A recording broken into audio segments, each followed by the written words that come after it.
Hello student, good morning to all of you. हम लोग पिछले क्लास से ही समकालीन विश्व राजनीति को पढ़ रहे हैं।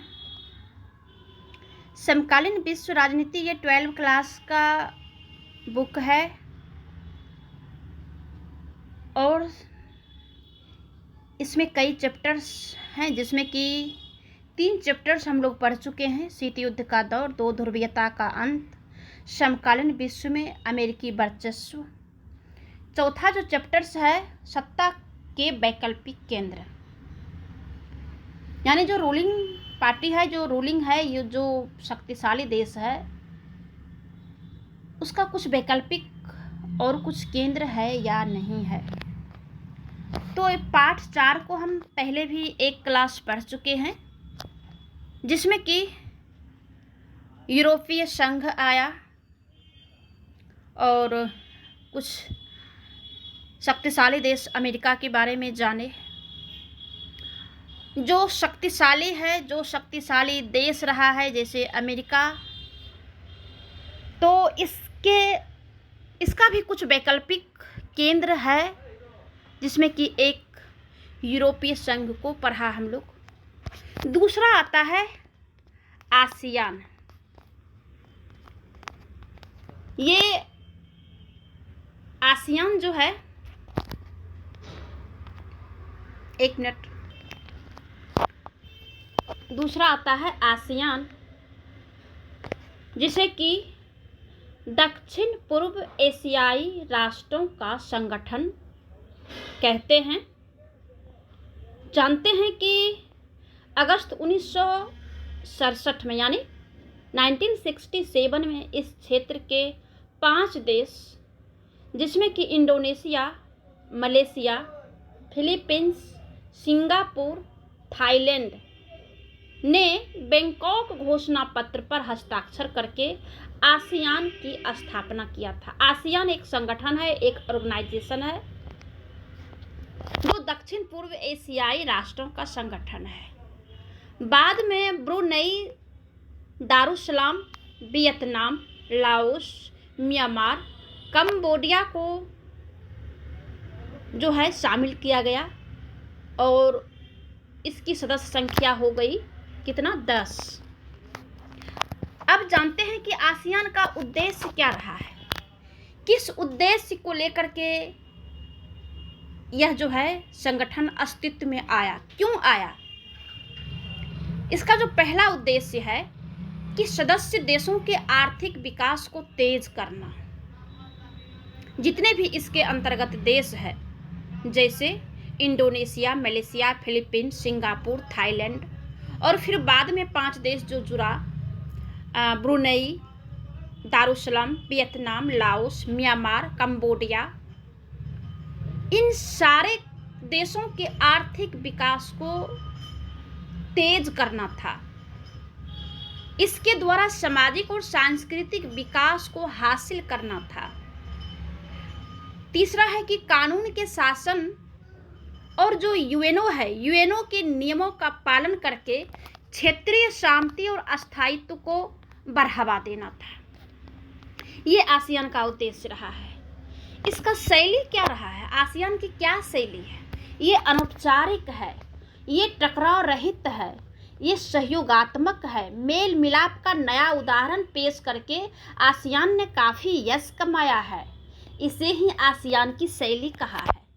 क्या है, अनौपचारिक है, टकराव रहित है, किसी से टकराहट नहीं है, सब एक दूसरे को सहयोग करता है, सब मिलजुल के रहता है, और ये उदाहरण पेश किया है जो कि काफ़ी देश दुनिया में ये यश कमाया है। आसियान जो है सुरक्षा समुदाय क्षेत्रीय विवादों को सैनिक टकराव तक न जाने की सहमति पर आधारित है। आसियान जो है सुरक्षा समुदाय क्षेत्रीय विवादों को सैनिक टकराव तक न जाने की सहमति पर आधारित है। आसियान जो है आर्थिक समुदाय का उद्देश्य आसियान देशों का साझा बाजार है, उत्पादन आधार तैयार करना और इस क्षेत्र के सामाजिक और आर्थिक विकास में मदद भी करना है। आसियान सामाजिक सांस्कृतिक समुदायों का उद्देश्य है कि आसियान देशों के बीच जो टकराव है, बीच टकराव की जगह बातचीत और सहयोग को बढ़ावा देंगे। यानी जो आसियान देश है उनके बीच अगर कोई टकराव होता है तो हम सारे एक मंच पे आ करके बातचीत से, डिप्लोमेटिक तरीके से हम जो है एक दूसरे को सहयोग करके इसे हम आगे ले जाएंगे। ठीक। अब है कि आसियान का क्षेत्रीय मंच, इसका एक मंच है जो कि 1994 में आसियान क्षेत्रीय मंच की स्थापना होती है। इसका भी उद्देश्य है कि देशों की सुरक्षा और विदेश नीतियों में तालमेल बनाना है। क्या रहा है कि देशों की सुरक्षा और विदेश नीतियों में तालमेल बैठा करके चलना है। अब सबसे जो महत्वपूर्ण बात है कि वर्तमान समय में आसियान की उपयोगिता क्या रह गया है, क्या अभी के समय में इसकी प्रासंगिकता है, इससे कुछ लाभ मिल रहा है, कुछ इससे मेल जोल बैठ रहा है, इसके बारे में जानते हैं।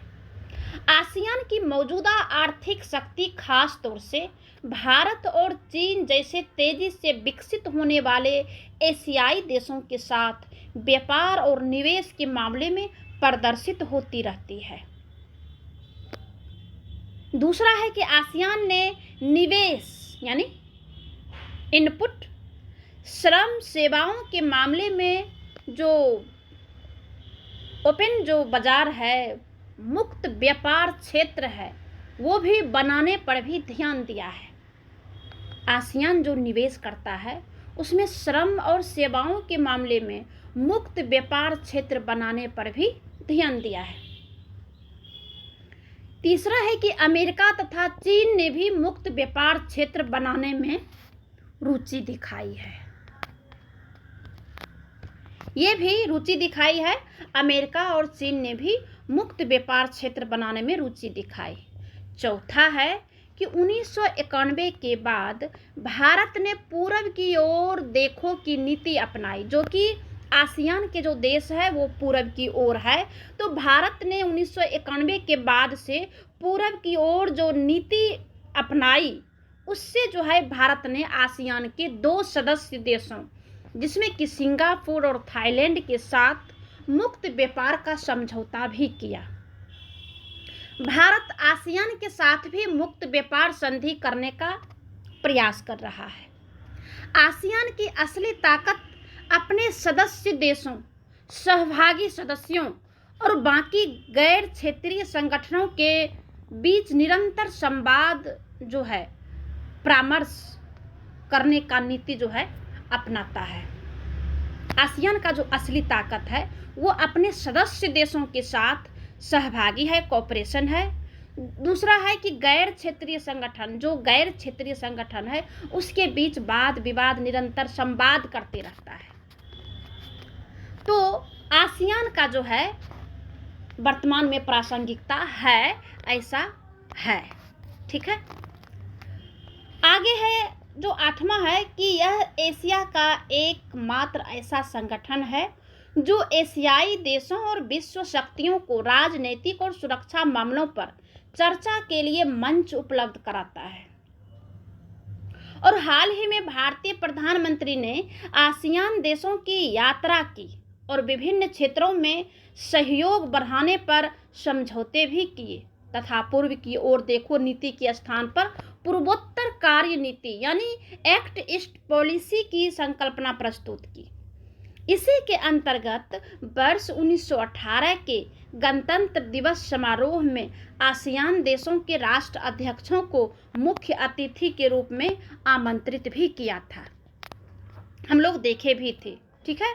तो ये आसियान सत्ता के वैकल्पिक केंद्र में आसियान की क्या भूमिका है, स्थापना है, वर्तमान में इसकी क्या प्रासंगिकता रह गया है, क्या उपयोगिता रह गया है, इसे हम लोग जाने।